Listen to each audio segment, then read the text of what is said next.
Okay, guys. Yes, hello from the Music Interview Corner. We're still at the wonderful Hellsinki Metal Festival, day 2, and I am here with Simen from Leprous. Hello, nice to meet you again. Yes. Yeah. We wanted to share a story with you because in November last year, we came back to the place where it all happened. We had kind of an adventure here in November. There was a big show. We can explain that it was a concert where Apocalyptica was playing and Leprous and Wheel. And I needed to get in here to do my interview. You needed to get in here for the sound check, and then something happened. Yeah, we met outside this building, which has 1,000,000 entrances, and I didn't know where. Yeah, we just met at random. You didn't know who I was. I didn't know who you were. And then, do you know where the entrance is at? And then we just searched around the building, and then. Yeah, we finally found a fence that we had to climb to get over.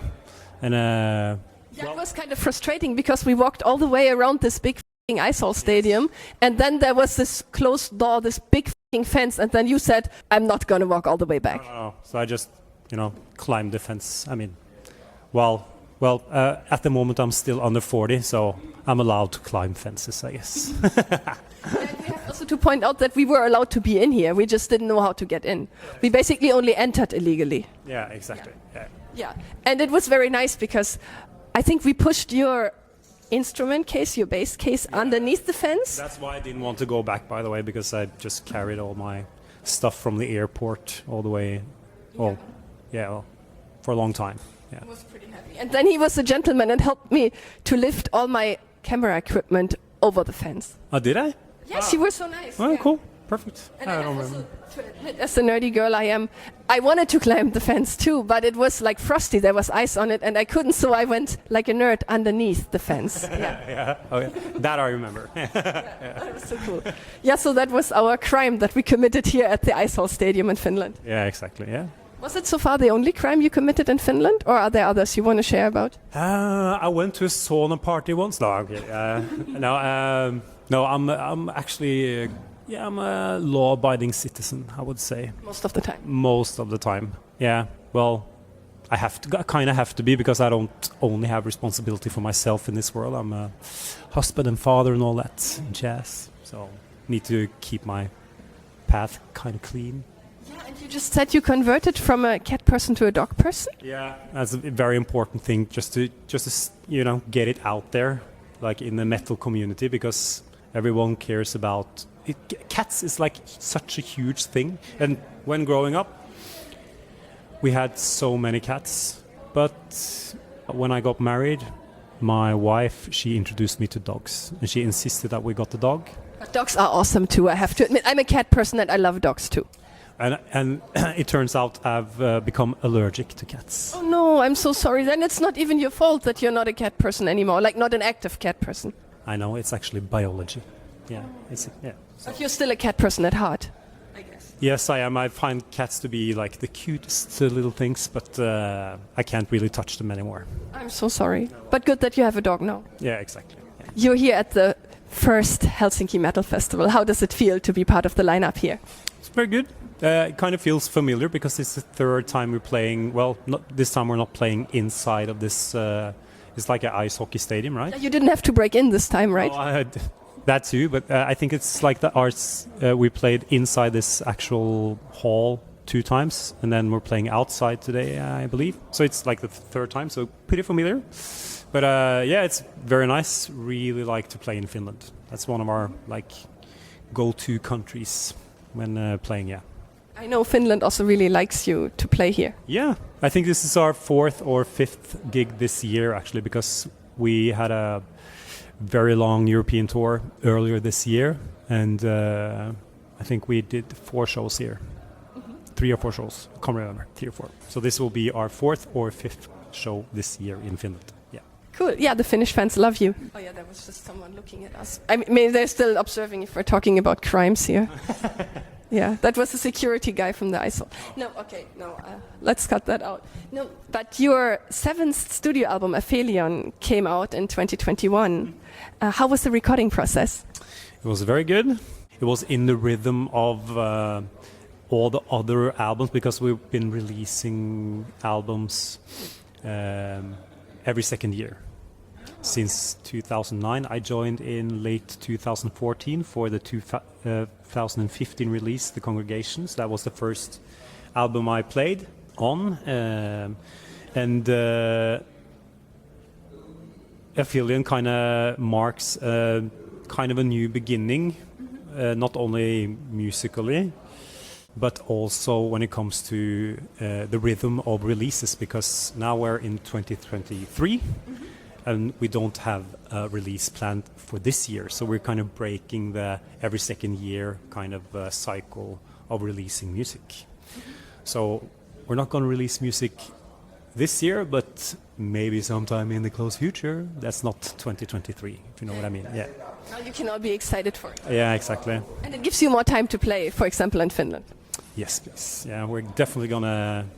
Well, with new music and old music, we'll always play in Finland as long as we're touring. Yeah.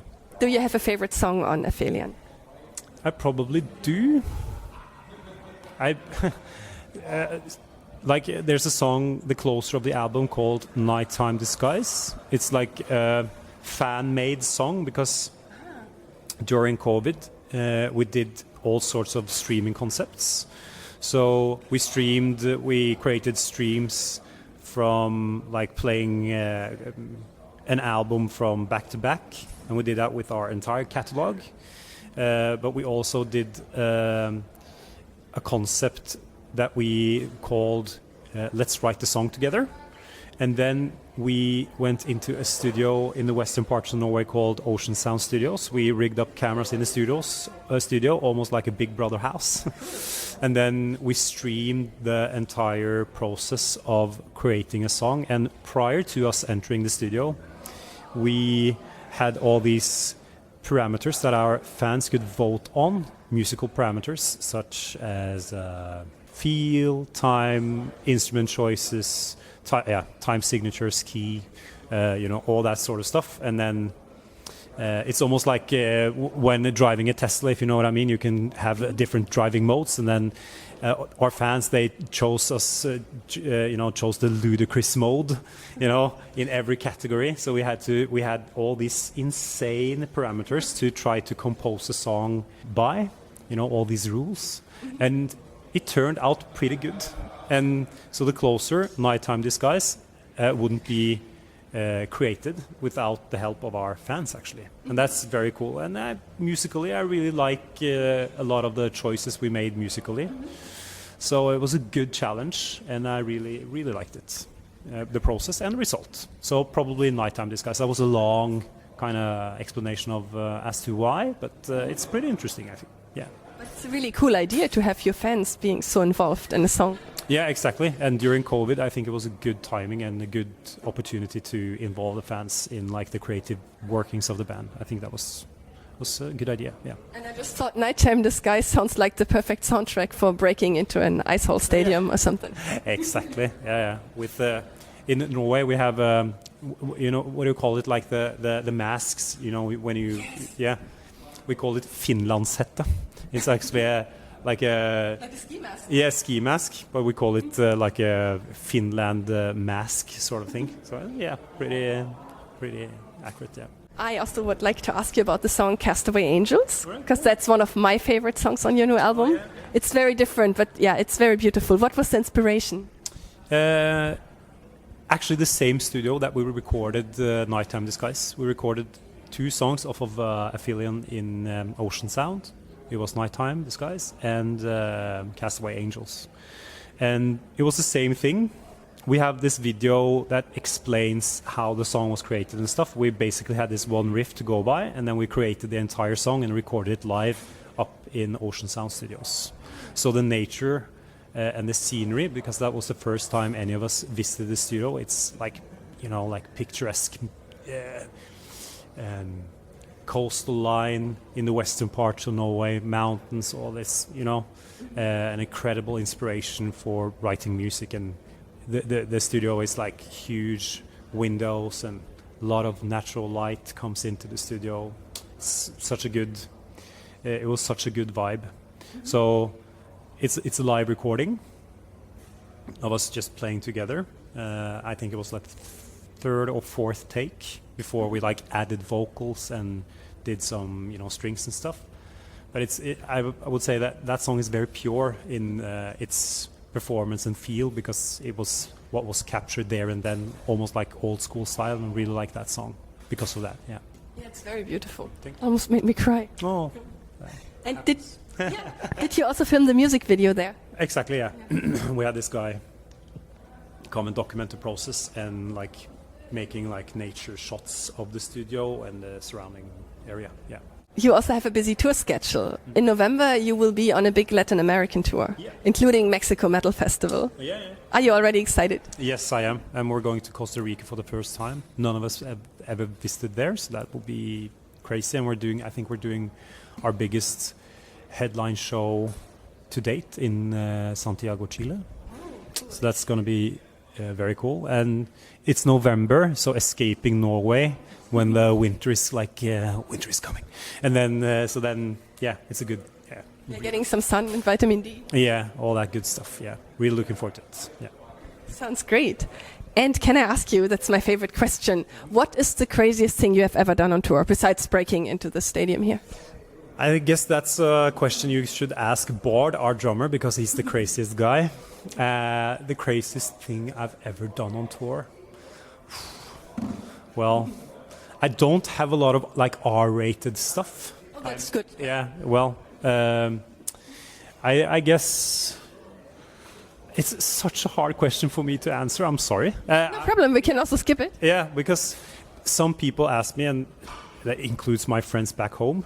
It's like, okay, when you're done on stage, like people are cheering, yeah, thank you, good night, yeah, and then everyone imagining you getting backstage, you know, being handed a drink on your way, you know, and martini with olive, and then you will have like loads of beautiful women waiting for you and all that stuff. But really, it's like I get back from the stage and I do like 20 minutes of workout, and then I call back home on FaceTime to talk with my family. And it's such like a routine thing. I'm sorry to destroy your question, but I'm going to face it with like the reality.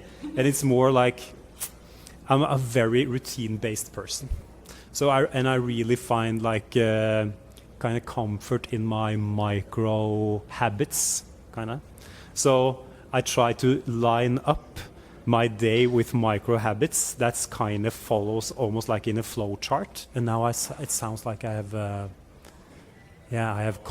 some sort of compulsive disorder, and I probably do, but it's okay. I'm not the crazy guy. I really like predictability, and I really like to try and make healthy choices. I got insanely drunk in Portugal the last tour, and it always happens in Portugal because we have a day off.